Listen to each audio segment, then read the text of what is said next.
Shabbat Shalom.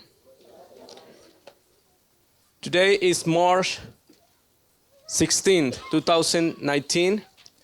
It's 9 of Adar 2, 5779. Today is Shabbat Zachor. We're going to explain a little bit later what is Shabbat Zachor. And today we're going to read a portion or in Hebrew Parashah number 24. The name of this portion is Vayikra. It's the first portion of the book of Leviticus. We're going to start the book of Leviticus today. We're going to read from chapter 1, verse 1 until chapter 6, verse 7. And we're going to do this reading in 7 aliyot, 7 ascents, 7 readings according to our custom. First aliyah, Yamot George Petty ben Abraham Abinu Likro Torah.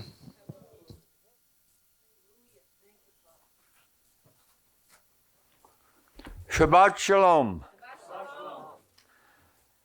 Now the Lord called to Moses and spoke to him from the tabernacle of the meeting, saying, Speak to the children of Israel, and say to them, When any one of you brings an offering to the Lord, you shall bring your offering of the livestock of the herd and of the flock. And if his offering is a burnt sacrifice of the herd, let him offer a male without blemish. He shall offer it of his own free will at the door of the tabernacle of meeting before the Lord. Then he shall put his hand on the head of the burnt offering, and it will be accepted on his behalf to make atonement for him.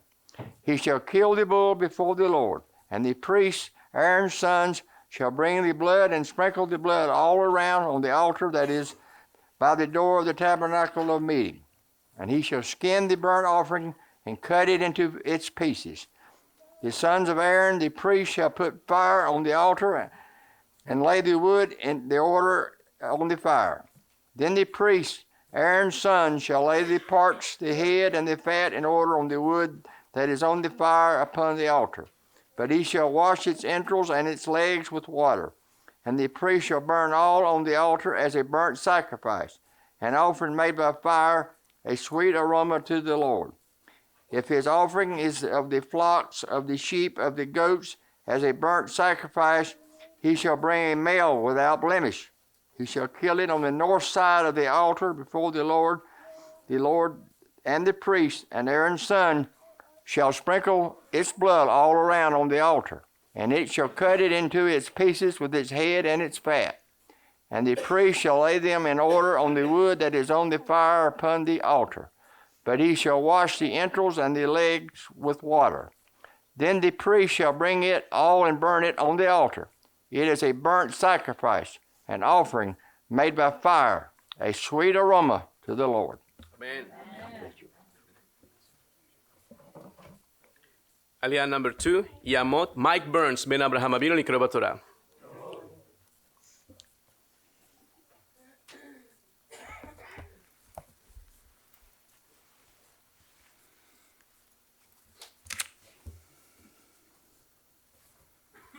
And if the burnt sacrifice of his offering to the Lord is of birds, then he shall bring his offering of turtle doves or young pigeons.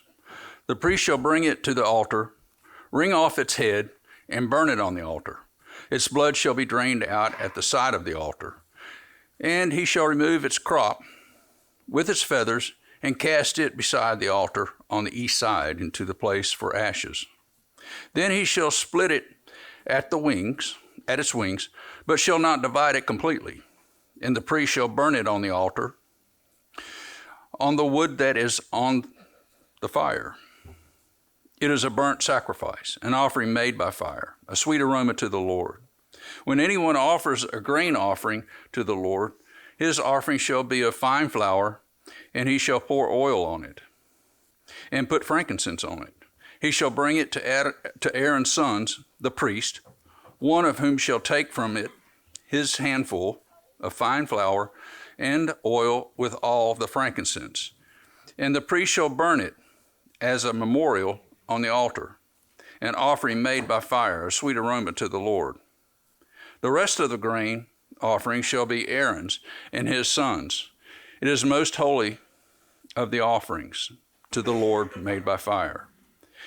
And if you bring as an offering a grain offering baked in the oven, it shall be unleavened cakes of fine flour mixed with oil, or unleavened wafers anointed with oil. But if your offering is a grain offering baked in a pan, It shall be of fine flour, unleavened, mixed with oil. You shall break it in pieces and pour oil on it. It is a grain offering. Amen. Thank you. Aliyah number 3, Yamot David Nelson ben Abraham Avinu לקרוא בתורה.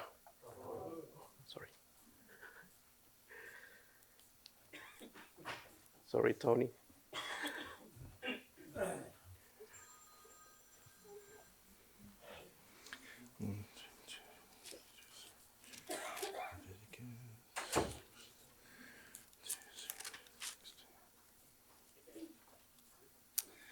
If your offering is a grain offering baked in a covered pan, it shall be made of fine flour with oil. You shall bring the grain offering that is made of these things to the Lord. And when it is presented to the priest, he shall bring it to the altar. Then the priest shall take from the grain offering a memorial portion and burn it on the altar. It is an offering made by fire, a sweet aroma to the Lord. And what is left of the grain offering shall be Aaron's and his sons. It is the most holy of the offerings to the Lord made by fire. No grain offering which you bring to the Lord shall be made with leaven. For you shall burn no leaven nor any honey in any offering to the Lord made by fire. As for the offering of the first fruits, you shall offer them to the Lord, and they shall not be burned on the altar for a sweet aroma. And every offering of your grain offering you shall season with salt. You shall not allow the salt of the covenant of your God to be lacking from your grain offering. With all your offerings you shall offer salt. If you offer a grain offering of your first fruits to the Lord, you shall offer for the grain offering of your first fruits green heads of grain, roasted on the fire, grain beaten from full heads. And you shall put oil on it, and lay frankincense on it. It is a grain offering. Then the priest shall burn the memorial portion, part of its beaten grain, and part of its oil, with all the frankincense, as an offering made by fire to the Lord. Amen.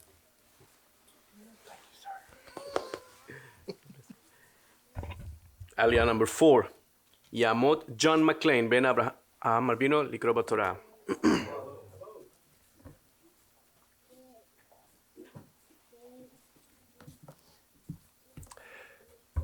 When his peace offering is a sacrifice of peace offering, if he offers it of the herd, whether male or female, he shall offer it without blemish before Adonai.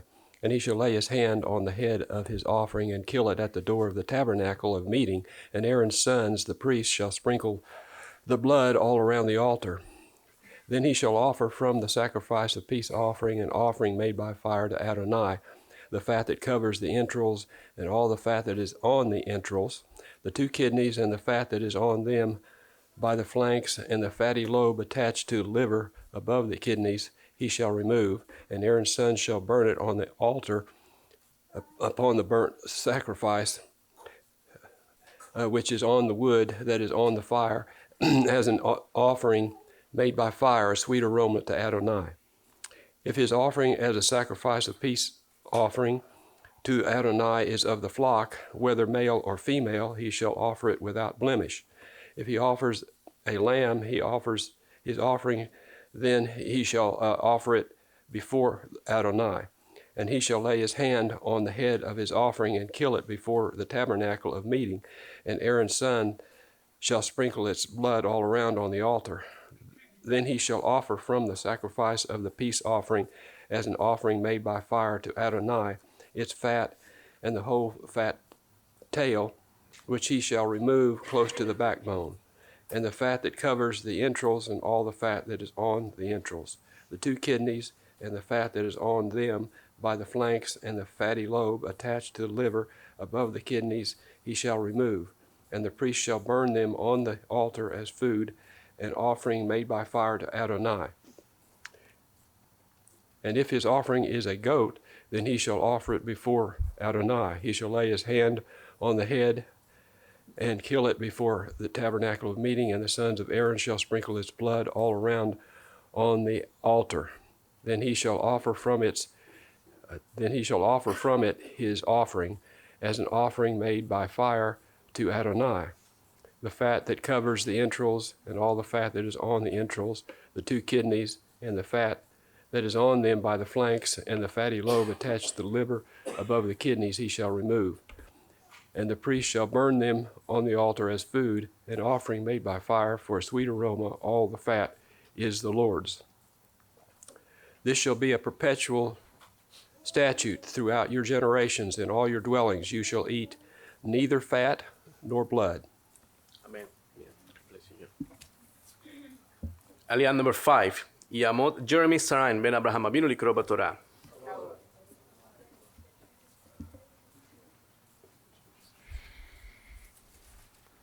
Now the Lord spoke to Moses, saying, Speak to the children of Israel, saying, If a person sins unintentionally against any of the commandments of the Lord in anything which ought not to be done, and does any of them, if the anointed priest sins, bring guilt on the people.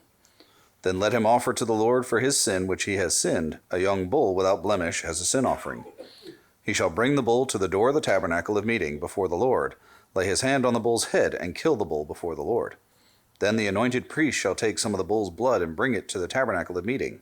The priest shall dip his finger in the blood and sprinkle some of the blood 7 times before the Lord in front of the veil of the sanctuary. And the priest shall put some of the blood on the horns of the altar of sweet incense before the Lord, which is in the tabernacle of meeting, and he shall pour the remaining blood of the bull at the base of the altar of the burnt offering, which is at the door of the tabernacle of meeting. He shall take from it all the fat of the bull as a sin offering, the fat that covers the entrails, and all the fat which is on the entrails, the 2 kidneys, and the fat that is on them by the flanks, and the fatty lobe attached to the liver above the kidneys he shall remove, as it was taken from the bull of the sacrifice of the peace offering. And the priest shall burn them on the altar of the burnt offering. But the bull's hide and all its flesh, with its head and legs, its entrails and offal, the whole bull he shall carry outside the camp to a clean place where the ashes are poured out, and burn it on wood with fire. Where the ashes are poured out, it shall be burned.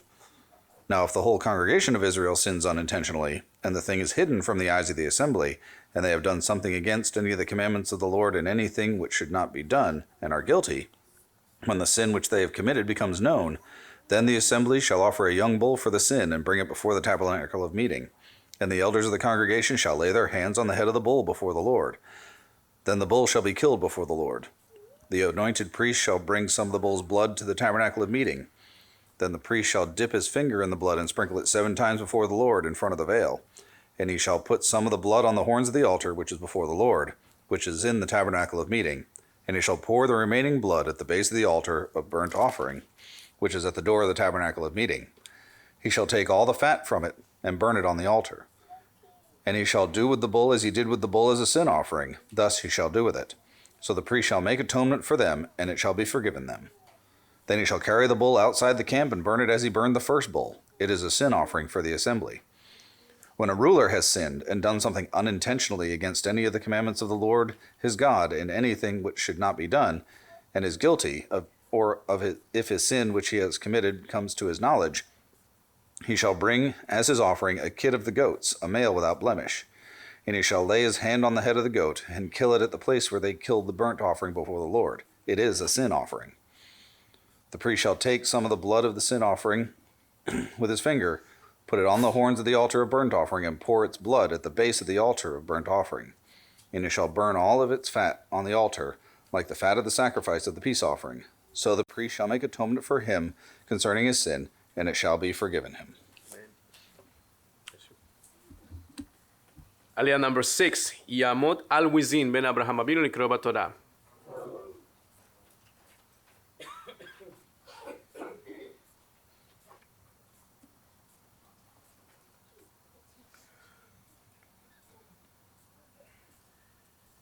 If any one of the common people sins unintentionally by doing something against any of the commandments of Adonai in anything which ought not to be done, and is guilty, or if his sin which he has committed comes to his knowledge, then he shall bring as his offering a kid of the goats, a female without blemish, for his sin which he has committed. And he shall lay his hand on the head of the sin offering, and kill the sin offering at the place of the burnt offering. Then the priest shall take some of its blood with his finger, put it on the horns of the altar of burnt offering, and pour all the remaining blood at the base of the altar. He shall remove all its fat, as fat is removed from the sacrifice of the peace offering, and the priest shall burn it on the altar for a sweet aroma to Adonai. So the priest shall make atonement for him, and it shall be forgiven him. If he brings a lamb as a sin offering, he shall bring a female without blemish. Then he shall lay his hand on the head of the sin offering, and kill it as a sin offering at the place where they killed the burnt offering. The priest shall take some of the blood of the sin offering with his finger, put it on the horns of the altar of burnt offering, and pour all the remaining blood at the base of the altar. He shall remove all its fat, as the fat of the lamb is removed from the sacrifice of the peace offering. Then the priest shall burn it on the altar, according to the offerings made by fire to Adonai. So the priest shall make atonement for his sin that he has committed, and it shall be forgiven him. If a person sins in hearing the utterance of an oath, and is a witness whether he has seen or known of the matter, if he does not tell it, he bears his guilt. Or if a person touches any unclean thing, whether it is the carcass of an unclean beast, or the carcass of unclean livestock, or the carcass of unclean creeping things, and he's unaware of it, he shall also be unclean and guilty. Or if he touches human uncleanness, whatever uncleanness with which a man may be defiled, and he is unaware of it, when he realizes it, then he shall be guilty. Or if a person swears, speaking thoughtlessly with his lips, to do evil or to do good, whatever it is that a man may pronounce by an oath, and he's unaware of it, when he realizes it, then he shall be guilty in any of these matters. And it shall be, when he is guilty in any of these matters, that he shall confess that he has sinned in that thing, and he shall bring his trespass offering to Adonai for his sin which he has committed, a female from the flock, a lamb, or a kid of the goats as a sin offering. So the priest shall make atonement for him concerning his sin. If he's not able to bring a lamb, then he shall bring to Adonai for his trespass which he's committed 2 turtle doves or 2 young pigeons, one is a sin offering and the other is a burnt offering. And he shall bring them to the priest, who shall offer that which is for the sin offering, and wring off its head from its neck, but shall not divide it completely. Then he shall sprinkle some of the blood of the sin offering on the side of the altar, and the rest of the blood shall be drained out at the base of the altar. It is a sin offering. And he shall offer the second as a burnt offering according to the prescribed manner. So the priest shall make atonement on his behalf for his sin which he has committed, and it shall be forgiven him. Aliyah number 7. Yamot Cliff Beckner, Ben Abraham Avinu Likro Batorah.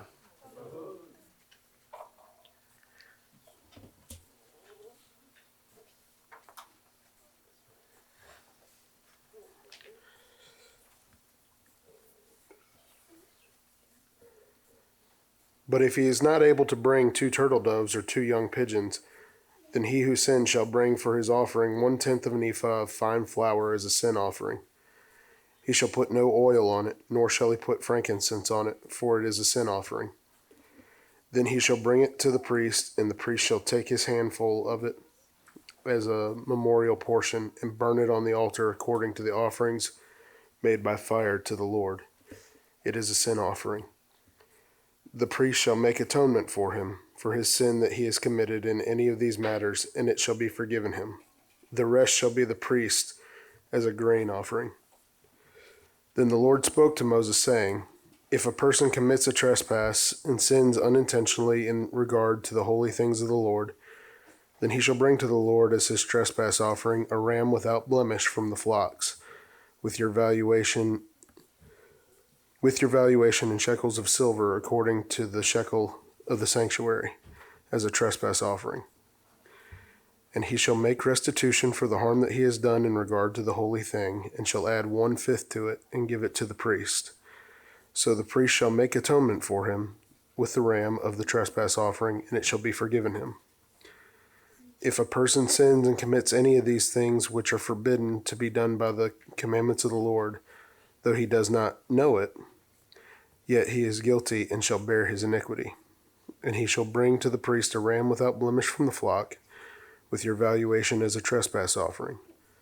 So the priest shall make atonement for him regarding his ignorance in which he erred and did not know it, and it shall be forgiven him. It is a trespass offering. He has certainly trespassed against the Lord.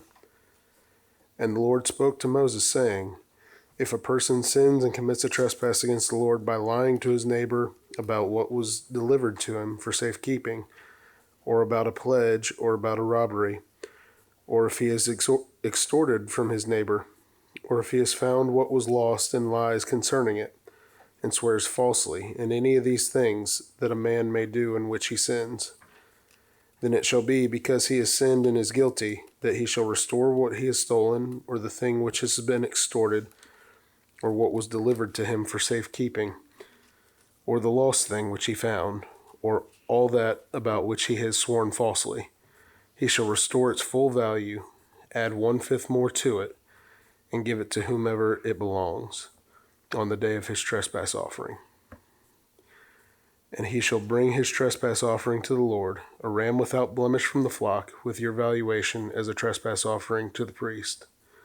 So the priest shall make atonement for him before the Lord, and he shall be forgiven for any one of these things that he may have done in which he trespasses. Amen.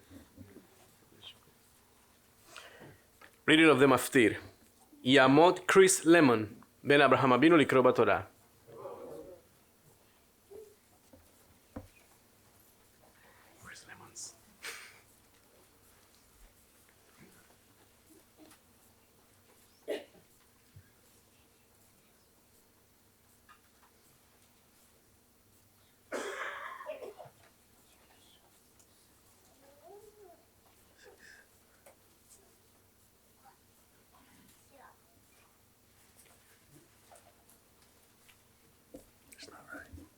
Yeah, it's right. Okay. It's because today is Shabbat Zachor.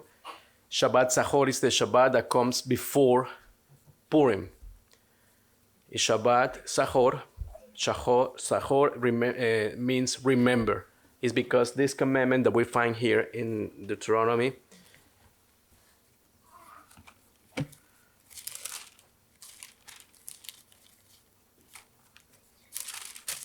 25. Remember what Amalek did to you on the way as you were coming out of Egypt, how he met you on the way and attacked your rear ranks, all the stragglers at your rear, when you were tired and weary, and he did not fear God.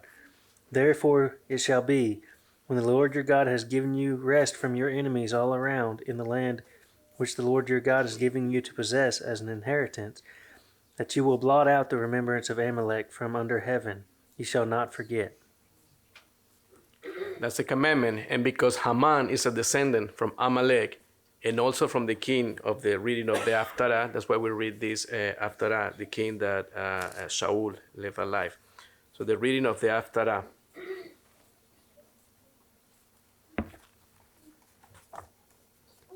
ברוך אתה אדוני אלוהינו מלך העולם אשר בחר במבין טובים ורצה בדברי חייך הנאמרים באמת ברוך אתה אדוני הבוחר בתורה ובמשה עבדו ובישראל עמו ובנביאיהם בצדק. Blessed are you, Adonai, our God, King of the universe, who chose good prophets and was pleased with their words, which they spoke in truth. Blessed are you, Adonai, who chose the Torah, Moses his servant, Israel his people, and the prophets of truth and righteousness.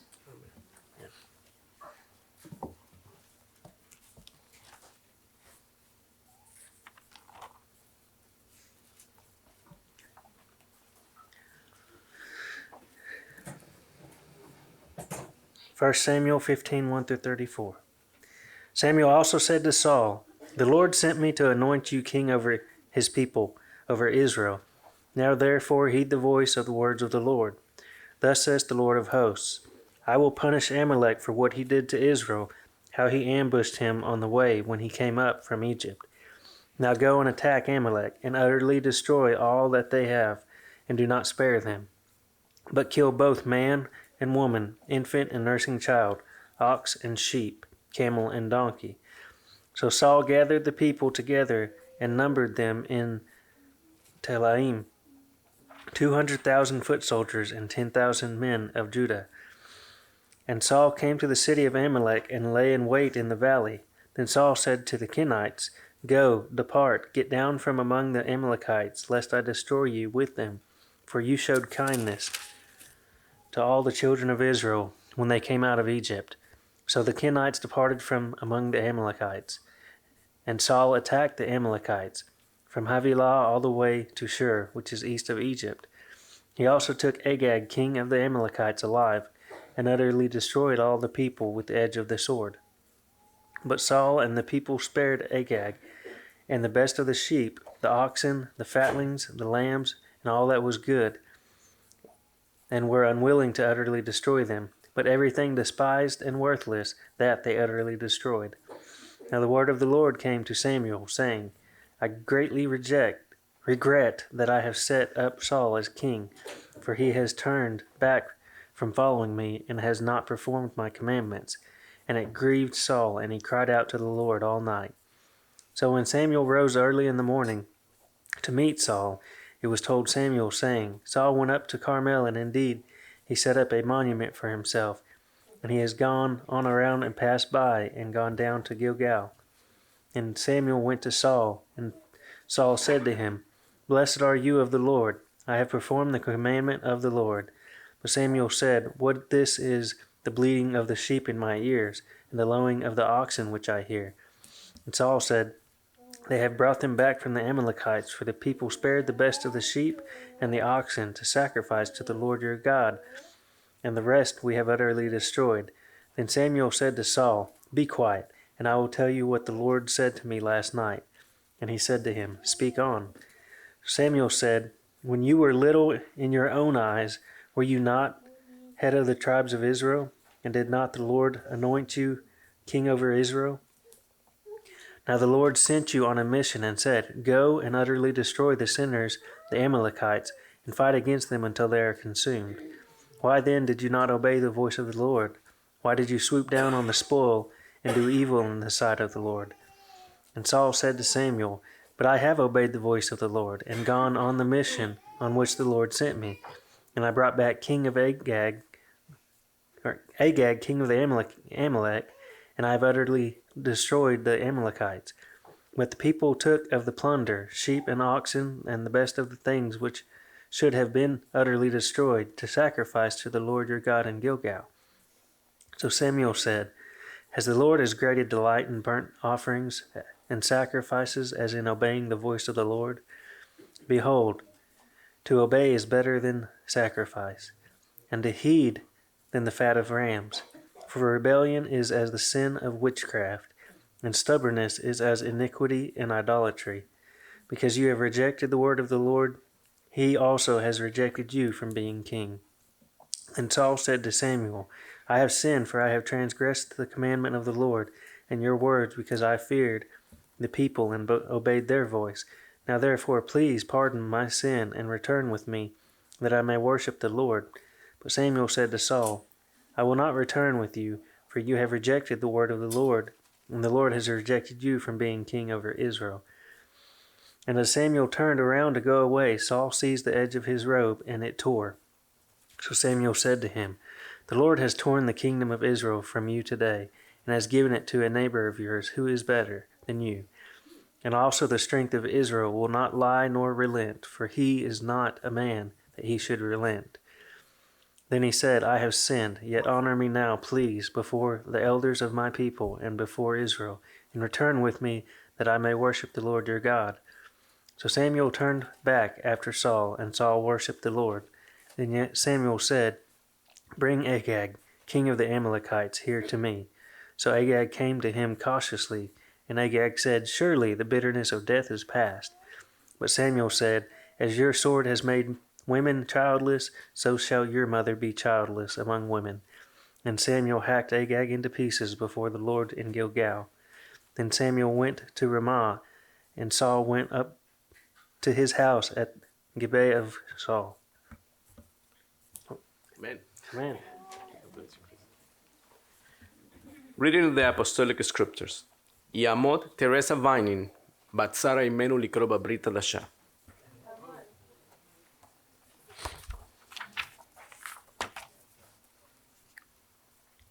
ברוך אתה, אדוני אלוהינו מלך העולם, אשר נתן לנו את דברי המשיח ישוע ואת דברי השליחיו.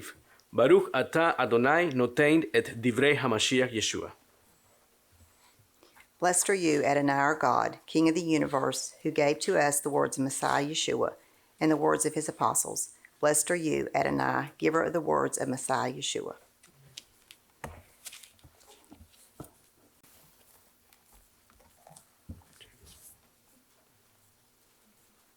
James 4, 1 through 17.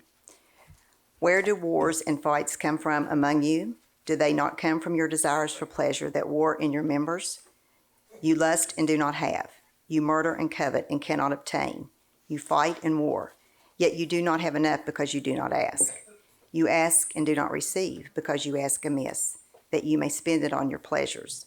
Adulterers and adulteresses, do you not know that friendship with the world is enmity with God? Whoever therefore wants to be a friend of the world makes himself an enemy of God. Or do you think that the scripture says in vain, the Spirit who dwells in us yearns jealously? But he gives more grace. Therefore he says, God resists the proud, but gives grace to the humble. Therefore submit to God. Resist the devil, and he will flee from you. Draw near to God, and he will draw near to you. Cleanse your hands, you sinners, and purify your hearts, you double-minded. Lament and mourn and weep. Let your laughter be turned to mourning and your joy to gloom. Humble yourselves in the sight of the Lord, and he will lift you up. Do not speak evil of one another, brethren. He who speaks evil of a brother and judges his brother speaks evil of the law and judges the law. But if you judge the law, you are not a doer of the law, but a judge. There is one lawgiver who is able to save and to destroy. Who are you to judge another? Come now, you who say, today or tomorrow we will go to such and such a city, spend a year there, buy and sell, and make a profit. Whereas you do not know what will happen tomorrow. For what is your life? It is even a vapor that appears for a little time and then vanishes away.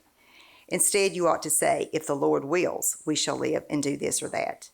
But now you boast in your arrogance. All such boasting is evil. Therefore, to him who knows to do good and does not do it, to him it is sin. Amen.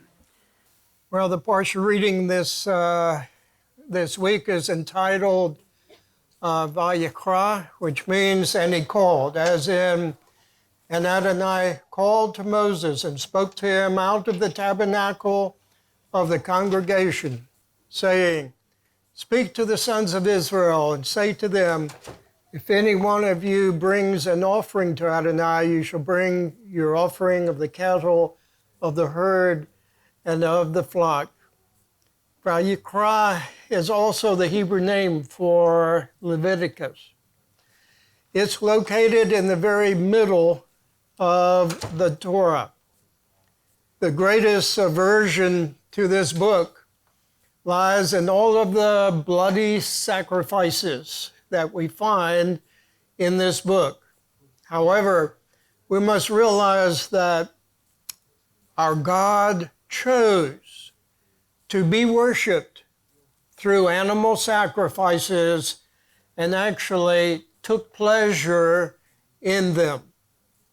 Someone has said, only to the extent that we understand those institutions here in Leviticus can we hope to understand the work of our Messiah. So this week's Parashah reading details the 5 main types of sacrifice. The olah, or burnt offering, provides a sweet smell before Adonai. It is the only one that is totally offered up to the Lord. The mincha is a grain offering that has to be without leaven. The shelamim, or peace offerings, Adonai forbids the eating of the blood and the fat. And the priest shall burn them as incense on the altar, bread of the fire offering for soothing fragrance. all of the fat is Adonai's. It shall be a never-ending statute for your generations and all of your dwellings, whether there is a temple sacrifice or not. I added that in. You shall not eat any fat or any blood. The chatat, or sin offering, is for unintentional commission of sin. It's when you sin and later find out it's a sin. You sin unintentionally, either by a priest or by an individual. And the Hashem, or guilt offering, takes care of robbery, fraud, taken from the community, and a number of other community-related sins. In one sense, Leviticus holds the whole Torah together. Chapter 19 is called the Holiness Code, which could be looked at as summarizing the ethics of the believer's way of life. It's oftentimes called the way of Torah. And before and after this key chapter are regulations concerning the priesthood, how the sacrifices are to be offered, what atonement means, and how to live a righteous and separated life. So it's a very, very important book as we've come to Leviticus. Leviticus is a very unique book of scriptures in several different ways. First, it's a continuation, actually, of the book of Shemot. This book begins with and. And so we see it as a natural flowing through to the next chapter. Exodus ends with a huge problem. And that problem is God's holiness. That problem is God's glory that came down upon the tent of meeting, and Moses had to run. Nobody could come in. And it pictures to us the problem that man has. It's the problem of the holiness of God. And so Leviticus deals with the problem of God is light, and in him is no darkness. And this book drives us to the core of what it means. God so loved the world that he gave his only begotten Son. We will be celebrating our redemption in the Passover. It's coming up. Wow, in about 5 weeks. And we'll be understanding our redemption in the weeks to come through the study of the book of Leviticus. Another reason for the quick movement from Exodus into Leviticus is that Hebrew is an action language. The eternal God is an action God, a God of action. He's very active in his creation and very active in our lives, and desires that we be people of action. To live by faith is to live by putting his word into action. Faith becomes genuine faith as we put what we know into action. Actions done each day become habits, and habits make up part of our lifestyle. Faith-based actions become faith-based habits. And faith-based habits are used by the Spirit of God to transform your lives. We become more and more like Yeshua, who modeled this holiness in his short journey here on this earth. And so we see that God wants us to be people of action. Not only what we believe up here, but it's how we act down here. And the two actually go together. The genuine faith is worked out through the actions of our lives. Secondly, the wording, "and he called," is a special way for the Lord to speak to Moses. It's used on 3 different occasions. The first is at the burning bush. We'll visit that in just a moment. So when the Lord saw that he turned aside to see, Vayikra elav Elohim, God called him. And the second occasion was on top of Mount Sinai, where it's used 3 times. Moses went up to God, and Adonai Vayikra elav, called to him from the mountain. Verse 20, then the Lord came down upon Mount Sinai on the top of the mountain, and Vayikra Adonai lesh Moshe. The Lord called Moses to the top of the mountain. And in verse 6, after Moses went up, Moses ascended the mountain, and the cloud covered the mountain, and the glory of Adonai rested on Mount Sinai. The cloud covered it for 6 days, and on the 7th day, Vayikra el Moshe, he called to Moses out of the midst of the cloud.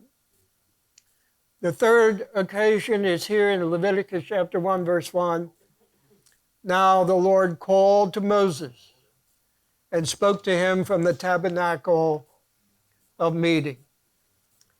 And he calls you.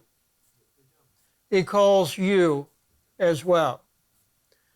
And his calling becomes your calling. The way he calls you is as varied as each one of us are different. But he is the one who calls you. The word called here in verse 1 is actually a powerful word. It's not so much powerful in the word itself, but powerful in the one who calls you in his love and in his glory. Words communicate. And just to think of all that this word communicates is amazing. He calls you. There's another word here in verse 2. It's a word for offering. Korban. In Hebrew means something brought near. This word occurs 17 times in the first 17 verses of Leviticus. And so we have to ask, what is God saying through this very noticeable repetition? Well, it's a noun derived from the root word karav, and it means to come near, to approach, to enter into something. In the Hifel stem, it means bring near. And this word gives us a summary of the entire book. It's the way we are brought near to God. Why is this book sandwiched in between the two that precede it and the two books that follow it? At the very core of this root word, karav, in Leviticus is the meaning of being or coming into the most near and intimate proximity to God Himself. Can you grasp that? This word, root word occurs about 455 times in the Tanakh in various meanings. This is the core meaning of the sacrificial system.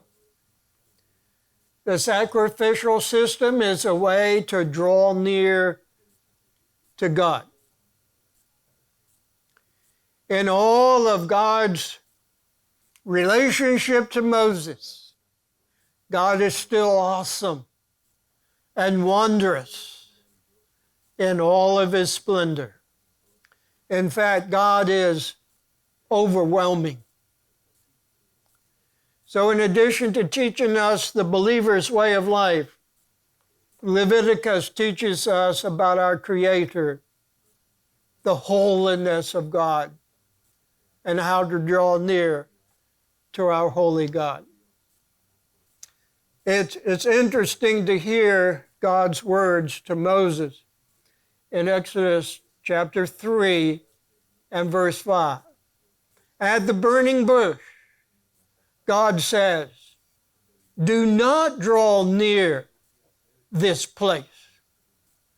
Take your sandals off your feet, for, explanation, the place where you stand is holy ground. We cannot come into His presence just any old way. This is so important to understand. In our day, there are many gods and many paths supposedly leading to God. And God is telling Moses, don't come near me. In fact, take your shoes off your feet. You see, God's word is very clear. There is only one mediator between God and man. Only one way to God. Seems very narrow in our day. However, it doesn't change the truth that God has one way and only one way for a man or a person to come to Him. In its Hebrew causative form, the word karav means to bring near. And so the offering was a way for man to come near to God. That death of the animal was not an appeasement of God, but a way that man might approach God. In the death and resurrection of Yeshua, Yeshua is not only the appeasement of God's justice and holiness, but He is also the approach to God. The literal translation of Psalm 65, 1 through 4 says, to you silence is praise, O God, in Zion, and to you is a vow paid. To you who hears prayer, all flesh comes. Things of iniquity are mightier than I. As for our transgressions, you shall purge them away. Here's the verse. Blessed is the one whom you choose and calls to come near to you.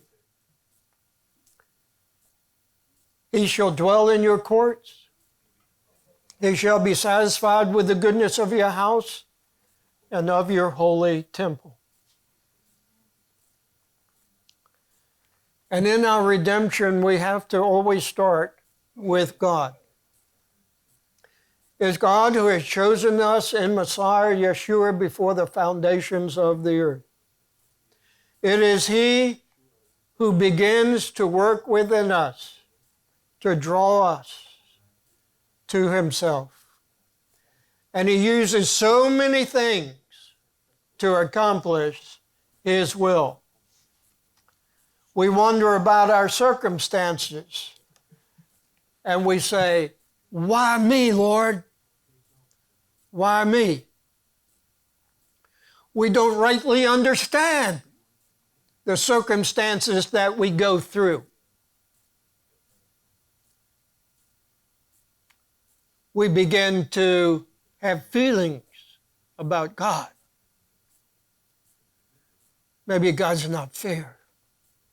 Maybe I'm angry with God, but I'm afraid to say it to God.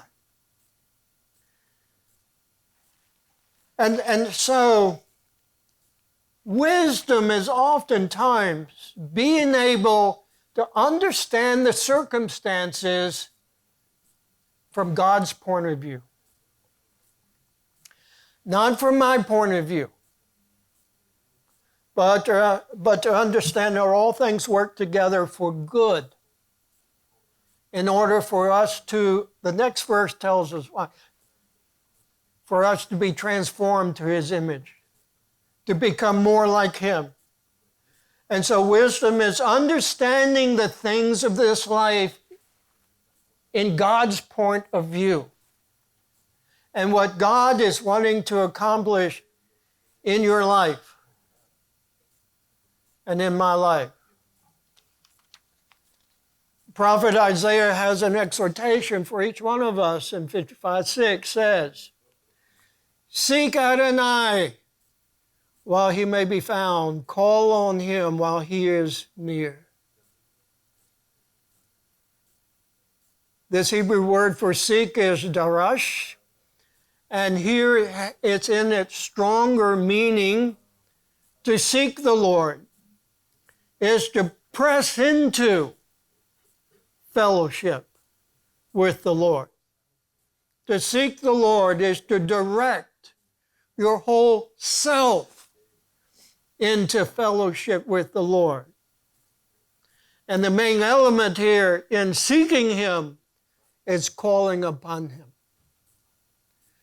His desire to be found is very strong so that we only need to cry out unto Him. He's there. He cares.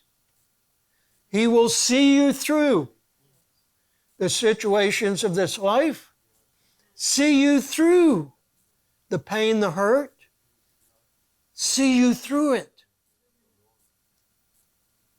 And you will triumph. And you will become overcomers. To seek the Lord is to direct our whole self, almost pushing our whole self into fellowship with Him. The psalmist in Psalm 73:28 adds something to this. And it is good for me to draw near to God. I put my trust in Adonai God to declare all of His works. This seeking and drawing near to God is good for you. The psalmist gives us the motivation to seek Him and to draw near to Him. I have put my trust in my God. I simply trust Him with my life. I trust Him with my family. I trust Him like a little child. Just like a little child trusts his parents, snuggles up in your arms. You know what I'm talking about. a simple, childlike trust. And then we find James. He adds something to this too. You all know this by heart. 4:8. Draw near to God, He'll draw near to you. Cleanse your hands, sinners. Purify your hearts, double-minded ones. Boy, he talks directly, doesn't he? James says it's necessary to get things right with God and with one another, because it will hinder your drawing close to Him. And verse 10 says, be humbled before the Lord, and He'll lift you up. And so James also gives us the attitude of heart that's needed to seek Him and to draw near to Him.